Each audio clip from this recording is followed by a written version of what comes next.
Good morning, everybody. I hope that all is going well for you. Um, we are gathered together this morning to worship and to praise Jesus and to continue to learn and to grow in our faith. And we'll begin with a reading of St. Matthew, Gospel from the 16th chapter. Glory to you, O Lord. Now, when Jesus came into the district of Caesarea Philippi, he asked his disciples, "Who do people say that the Son of Man is?" And he said, "Some say John the Baptist, but others say Elijah, and still others Jeremiah, or one of the prophets." And then he said to them, "But who do you say that I am?" And Simon Peter answered, "You are the Messiah, the Son of the living God." And Jesus answered him, "Blessed are you, Simon, son of Jonah. For flesh and blood has not revealed this to you, but my Father in heaven. And I tell you, you are Peter, and on this rock I will build my church, and the gates of Hades will not prevail against it. I will give you the keys to the kingdom of heaven, and whatever you bind on earth will be bound in heaven, and whatever you loose on earth will be loosed in heaven." And then he sternly ordered the disciples, "Do not tell anyone that he was the Messiah." The Gospel of the Lord. Praise to you, O Christ.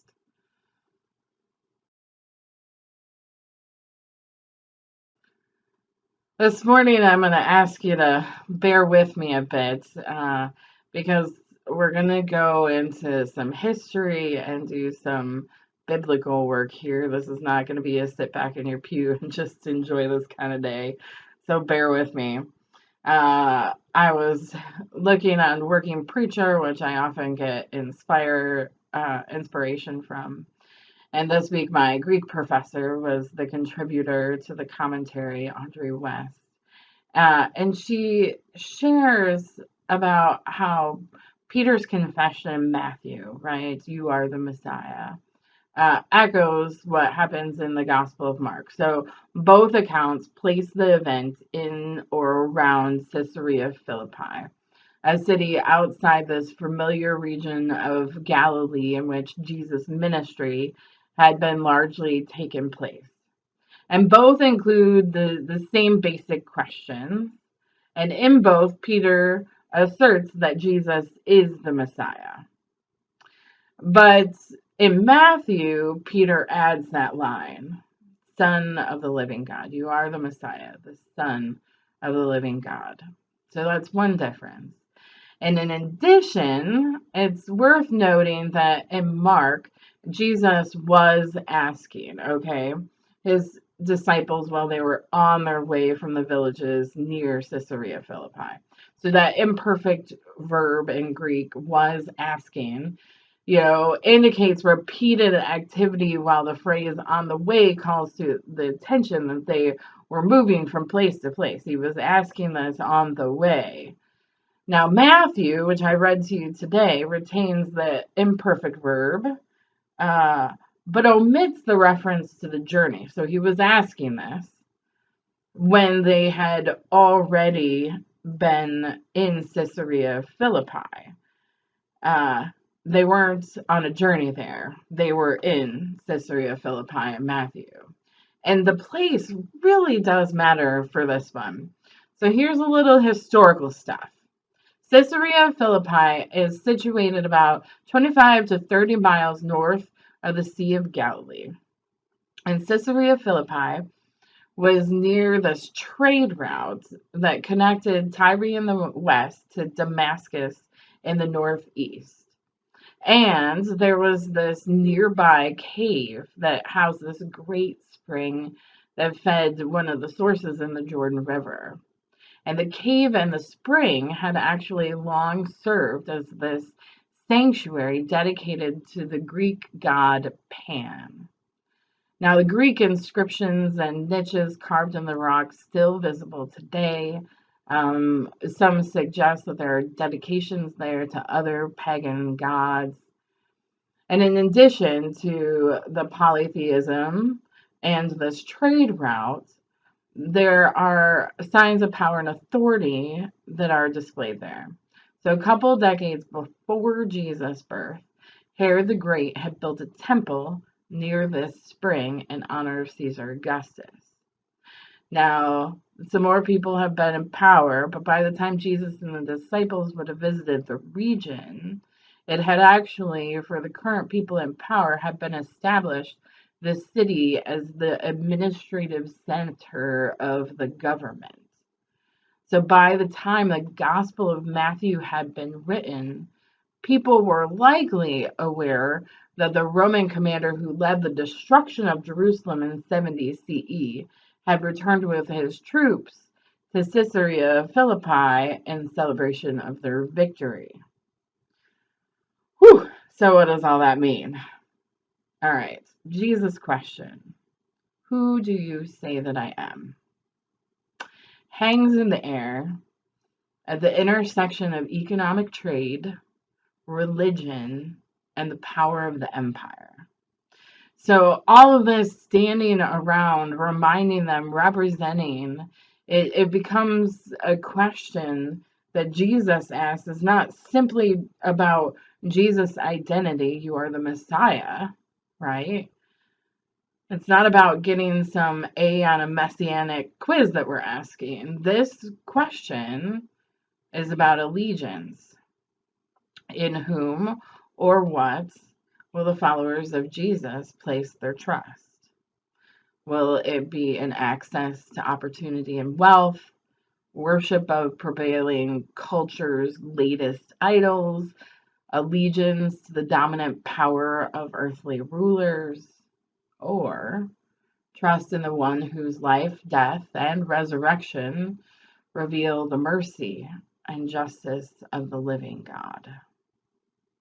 Place matters and makes this question so much more. Now we have to wait until next week to hear verse 21. Lectionary cuts it off at 20. But I do think it's important, so I'm going to give you a sneak peek. As this continues, this is when Jesus says, from that time on, after Peter confessed that Jesus was the Messiah, Jesus began to show his disciples that he must go to Jerusalem and undergo great suffering at the hands of the elders and the chief priests and the scribes, and to be killed, and then on the third day be raised. So this is when Jesus chooses to reveal that he knows what's going to happen. He is going to be the one to die and to rise in 3 days. This is a big moment of clarity between Jesus and Peter. Now, first, we get to hear those famous words. After he confesses, you are the Messiah, the Son of the living God, Jesus says, and I tell you, Peter, and on this rock I will build my church. Now, whether the rock refers to Peter himself or the words of his confession or to something else, this is a beautiful moment between Peter and Jesus, one that leads Jesus to open up about his soon to be suffering. I kept thinking this time reading it through that it's as if their trust level had kind of went up. Or maybe they were kind of saying to one another those famous lines like, I see you. I really see you. So who do you say Jesus is? You know, I started making a list before I even started writing this sermon.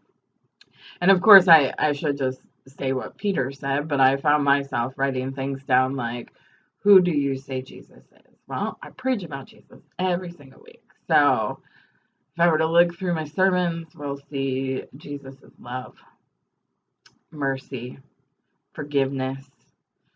He's a radical. He's a rebel. And yeah, Messiah, Son of God.